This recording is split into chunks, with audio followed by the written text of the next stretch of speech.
You think? I'm so glad they didn't ask me because that is a big responsibility because it is right. Everyone went to Texas because usually they have a system that flies in, flies out. Yeah. But sometimes you can have what's called atmospheric blocking. And that just means that things, let's call it atmospheric traffic.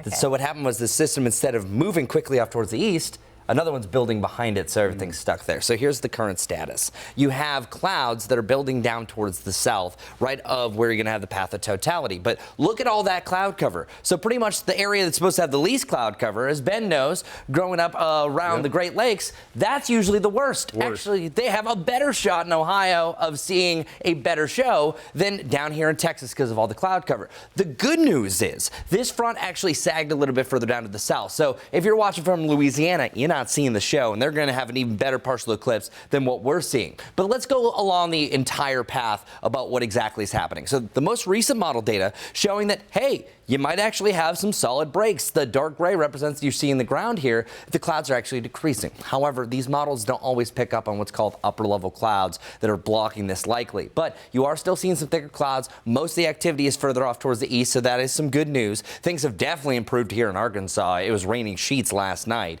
And then we have much better clearing through Illinois, Indiana, Ohio, looking at a decent show, but you are still seeing that cloud cover out and about. Western New York, not good. Buffalo, Rochester, not going to be seeing it. And then northern New England, it's actually Maine that is the only one that has absolute wall-to-wall sunshine. For us, it depends where you are. The further south that you go, South Carolina, you're going to have a better shot at not really a cloud in the sky in some spots, but it's north of I-40 that you are seeing a little bit of rain. This system's actively pushing in, but we are seeing a few breaks. It's south of this line that you have a better shot at a better mix of cloud and sunshine. So here's Dallas right now. This is, I think, the way most of the day is going to look. It's not going to be perfect. So at times, if you are checking out the full show that's about 2.5 hours long, the sun is going to be blocked. That's just going to be the nature of the beast. But there's also a lot of blue sky, so at times you're going to see it for 20 minutes, and it could be blocked for 10. Meanwhile, as I mentioned, up in the mountains, north of I-40, this is the cloud cover. So there's still some breaks here. There's some optimism,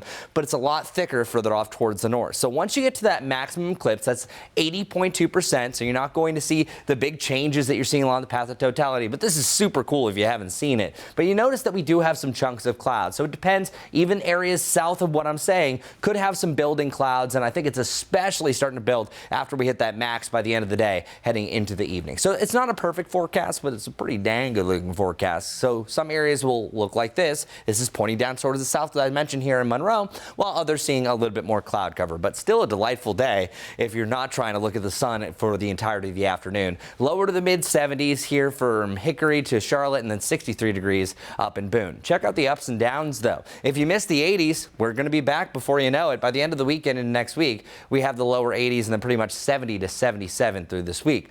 Our lows, anywhere from the 50s to the 60s, only a few days in the 40s, but you notice something's missing from this 10-day low temperature forecast.